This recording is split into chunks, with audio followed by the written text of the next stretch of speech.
Je m'appelle Guy-Claude Burgère et je suis à l'origine d'une méthode alimentaire qui s'appelle l'instinctothérapie ou l'anopsologie. En fait, au début, j'étais d'abord mathématicien, physicien, et un peu lassé de la sécheresse de ces études scientifiques, j'ai décidé de faire de la musique. Ma carrière a été interrompue par un cancer. À ce moment-là, je me suis penché sur ce problème de la nutrition.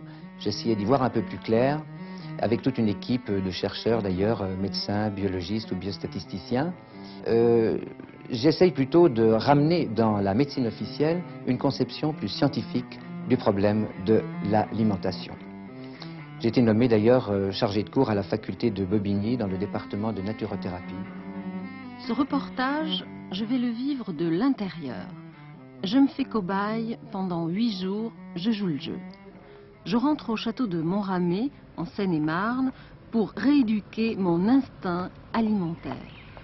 Pendant ce stage, je vais réapprendre à sentir, à renifler, à goûter, à manger tout cru.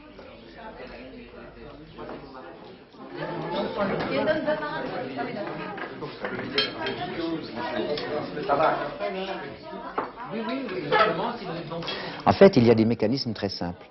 Le goût et l'odeur des aliments changent en fonction du besoin. Ces mécanismes ne fonctionnent correctement qu'avec les aliments qui existaient dans les temps passés. N'est-ce pas? Notre génétique s'est mise au point, tout cela s'est programmé au contact d'aliments qui existaient dans la nature, bien avant que l'homme n'invente la cuisine. Alors qu'avec la cuisine, on modifie les aliments et on trompe ces mécanismes. Scientifiquement, on a démontré par exemple que le simple fait de cuire une pomme de terre sous la cendre, il fait apparaître 450 espèces de molécules anormales. Aïe, dur, vraiment dur ce premier jour. Guy-Claude, là, j'ai pas été bien cet après-midi. Et en plus, le fait de, ne serait-ce que de la voir et toutes les odeurs de viande et de poisson, je peux pas. Si on ne peut pas, il faut justement pas le manger. L'instinct, ça consiste justement à obéir au plaisir. Si c'est mauvais, c'est qu'il ne faut pas le manger. C'est peut-être aussi dû au fait que vous avez un dégoût pour la viande. Ce dégoût, il passe à la langue. Ce qu'il faut, c'est de ne pas tenir compte de l'idée. Il faut faire comme le bébé, là. Regardez à propos. Première fois que ce bébé mange de la viande, lui, il n'a pas d'idée préconçue. C'est comme ça qu'on devrait tous agir, simplement en fonction de l'appel instinctif.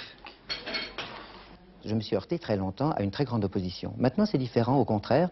J'ai plusieurs médecins, enfin un grand nombre de médecins même, qui ont suivi mes cours, qui pensent qu'il est urgent d'expérimenter dans ce domaine. On ne s'est en somme jamais demandé, médicalement jusqu'ici, si l'on met dans le moteur humain, si on peut dire, le carburant pour lequel il a été construit.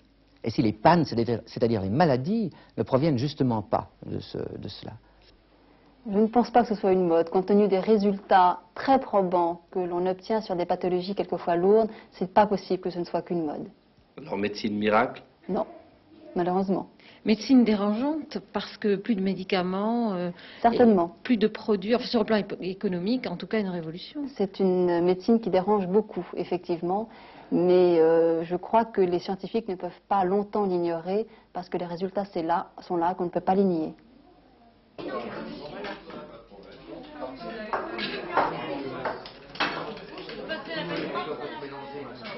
Anne,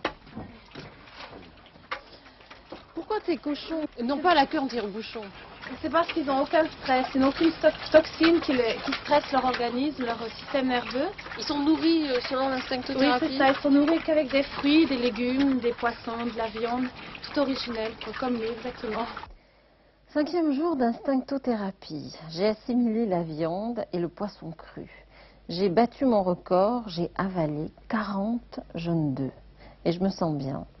Ce soir, je tente de battre le record de mon voisin de table qui, lui, a mangé hier 72 huîtres.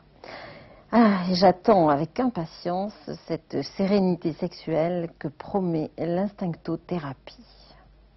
Effectivement, on constate aussi de grands changements dans ce domaine-là. On voit disparaître, en somme, l'excitation sexuelle parasite, qui provient des dérangements du système neurophysiologique par les molécules anormales de la nourriture. Et une fois que cette excitation sexuelle parasite disparaît, on arrive en quelque sorte à retrouver la signification originelle de l'instinct sexuel chez l'être humain, qui n'est pas seulement la reproduction, on retrouve en fait ce que les anciens appelaient l'érotisme sacré. Moi, j'ai visité des porcheries où il y avait des cochons qui se sautaient sans arrêt dessus, c'est incroyable.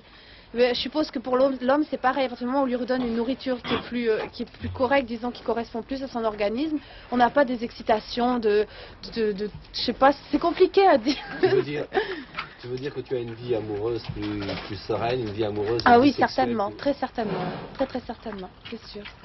Est-ce que vous avez constaté d'autres changements de comportement chez les personnes, les malades qui pratiquaient l'instinctothérapie? Alors spontanément, des gens sont venus me dire qu'effectivement, ils avaient constaté chez eux des modifications sur le plan comportement, dans la mesure où ils se sentaient beaucoup moins agressifs, beaucoup moins nerveux, beaucoup moins tendus, et qu'ils avaient les effets positifs de l'instinctothérapie dans un domaine dans lequel ils n'attendaient pas du tout d'effet.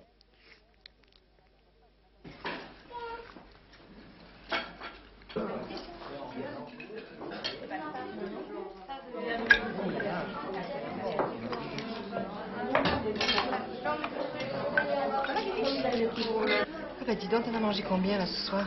Bah, je sais pas, quand on aime, on compte pas. Hein. Après 6 jours de ce régime, je n'en peux plus. Oh, je craque. Je sens que je craque. 6 jours de santé, après tout, c'est déjà ça de gagner. Je peux me faire un petit plaisir, non? Oh. Oh, c'est trop. Oh, c'est bon.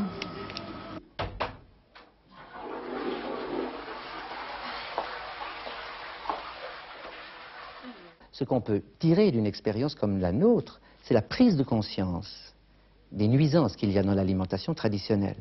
Parce que ça, ce n'est pas du tout clair à l'heure actuelle. Par exemple, on parle du lait comme d'une chose très innocente, très merveilleuse, enfin naturelle, nécessaire pour le calcium, tout ça. L'expérience nous montre que c'est tout à fait faux. Vous dites même le lait et le feu, deux tabous qui nous tuent. C'est pas un peu exagéré? Ah oui, j'ai utilisé ce titre de conférence. Ça m'a valu d'ailleurs des ennuis avec la société de fromagerie du coin en Suisse. Ça, mais... Non, je ne crois pas que ce soit si exagéré que cela. Ah bah, Guy Claude, il m'a dit que le record absolu, c'est 156. Guy Claude, un repas comme ça, c'est un repas de luxe. Ça coûte cher. C'est-à-dire qu'ici, on a un choix qui est vraiment adapté aux malades. Il faut distinguer, disons, la thérapeutique qu'on peut faire avec ça, l'instinctothérapie. Là, évidemment, il faut un maximum de choix. On ira, plus il y a de choix, plus chaque malade trouvera rapidement ce dont il a besoin. Mais pour vivre ainsi à la maison, on peut le faire beaucoup plus simplement. À quand les huîtres et lois remboursées par la sécurité sociale? Ah, ça, c'est en cours, oui. On va bien voir. J'ai un ami qui est depuis 1 mois sur la banane. Ça lui revient pas trop cher. J'en ai un autre qui est depuis 1 mois sur les kiwis. Ça lui revient beaucoup plus cher. Mon premier repas chez un couple instincto en dehors du château. Qu'est-ce que tu penses de ça? Non, pas pour moi. Non? Alors c'est plus une philosophie existentielle qu'une écologie alimentaire? Ah, c'est les deux à la fois. Moi, je ne peux pas voir... Vous savez, les anciens mettaient tout ensemble, hein, la danse, la musique, l'arithmétique et tout. Ben, on retrouve peut-être justement un peu cette unité en remettant le corps en ordre. Ben, l'esprit, ça s'arrange aussi beaucoup mieux. Et puis finalement, on voit que ça forme un tout. On trouve une unité intérieure, un bien-être, un bonheur de vivre qui est beaucoup plus simple, qui simplifie en somme toutes sortes de questions. Vous donnez comme ça le bonheur aux gens. Est-ce que vous n'avez pas peur d'être un gourou pour Ah eux? ben ça, ce serait bien dangereux, oui. Et souvent on se fait même plaquer cette image. Moi, ça me gêne beaucoup. C'est pas un gourou, c'est pas ça un gourou.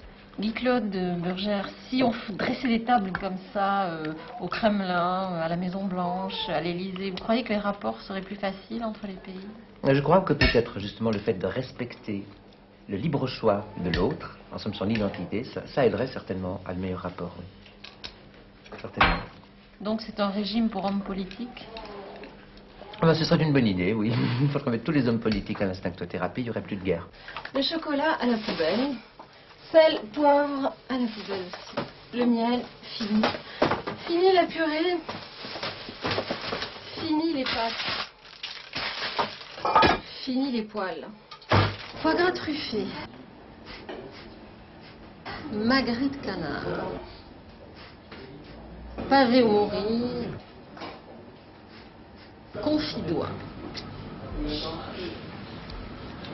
Madame a choisi.